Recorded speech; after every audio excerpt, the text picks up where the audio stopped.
नमस्कार। जैसे जन्म कुंडली पे हम लोग देखते हैं पितृ दोष। पितृ दोष कैसे उत्पन्न होता है, इसको बहुत कम समय में और बड़ी आसानी से समझेंगे। और पितृ दोष का संबंध किस प्लेनेट से होता है। जैसे अगर दोष को हटा दो तो सबसे पहले हम बात करेंगे पिता की। पितृ पितृ का मतलब पिता। पिता को ही धर्म कह सकते हैं। और अगर जन्म कुंडली की बात करें तो पिता को हम लोग सूर्य कह सकते हैं। उसके बाद जो निगेटिव प्लेनेट है उसमें से नंबर आता है हमारा किसका, राहु का, प्रमुख रूप से। इसके अलावा किसी और ग्रह को हम नहीं लेंगे। हमने पिता को लिया, धर्म को लिया, सूर्य को लिया, और जो आत्मा होती है वो गुरु, इनको लिया। और जो धर्म का एक भाव होता है या पिता का भाव होता है, हमने नवम भाव यहां पर ले लिया। और इसका स्वामी। अब यहां पर कुछ चीजें हुई, देखिए सबसे पहले क्या है। हमारा दो प्लेनेट हो गए, कौन से, एक हो गया सूर्य, दूसरा गुरु, तीसरा नवम भाव और नवम का स्वामी। बहुत बेसिक कॉन्सेप्ट मैंने आपको बताया है, इससे आसान भाषा में कोई आपको नहीं बता सकता। अब इसको मैं प्लेनेट के हिसाब से समझाता हूँ आपको। सूर्य, गुरु, नवम भाव, और नवम भाव यानी नवम भाव यहाँ पर कौन है, मंगल, इसका स्वामी। बस इनका संबंध किसी कारण से राहु से जुड़ जाए। अब वो संबंध आपका 1, 5, 9 का हो, राहु साथ बैठे हों या दृष्टि डाल रहे हों, तो ऐसी स्थिति में पित्त दोष उत्पन्न हो जाता है।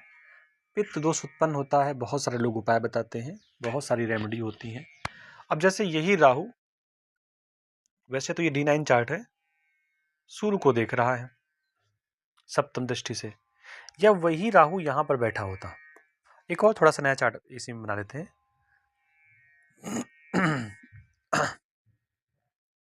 राहु सप्तम दृष्टि से सूर्य को देखे, या फिर नवम दृष्टि से गुरु को देखे, और या फिर राहु महाराज यहां पर बैठे हों नवम भाव पे, या नवम भाव में कहीं से राहु महाराज दृष्टि डाल रहे हो।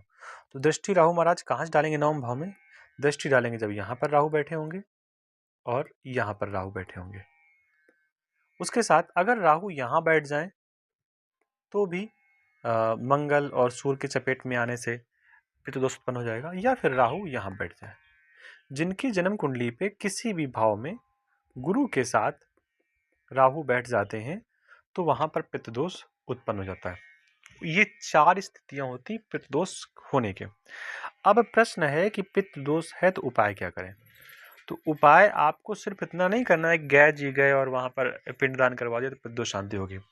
आपको ये देखना है कि जो पितृदोष उत्पन्न हो रहा है वो किस ग्रह से और किस भाव से उत्पन्न हो रहा है।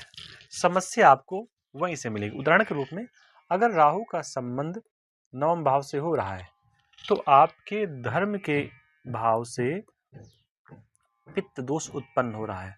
आपको धार्मिक हो जाना चाहिए। पहली चीज, आपके पिता के भाव में पित्त दोष उत्पन्न हो रहा है। आपको अपने पिता की जितनी आप सहायता कर सकते हैं उतनी सहायता आपको करनी चाहिए। अगर बृहस्पति से संबंध हो रहा है, गुरु से यानी कि स्वयं से, तो इसका मतलब पित्त दोष थोड़ा सा कठिन है। ऐसी स्थिति में आप भागवत जी का जो पाठ होता है, मूल पाठ, आपको वो करवाना चाहिए। या फिर संभव हो तो, अगर उतना संभव नहीं है तो भागवत जी का जो दशम स्कंद है उसका पाठ आपको करना चाहिए।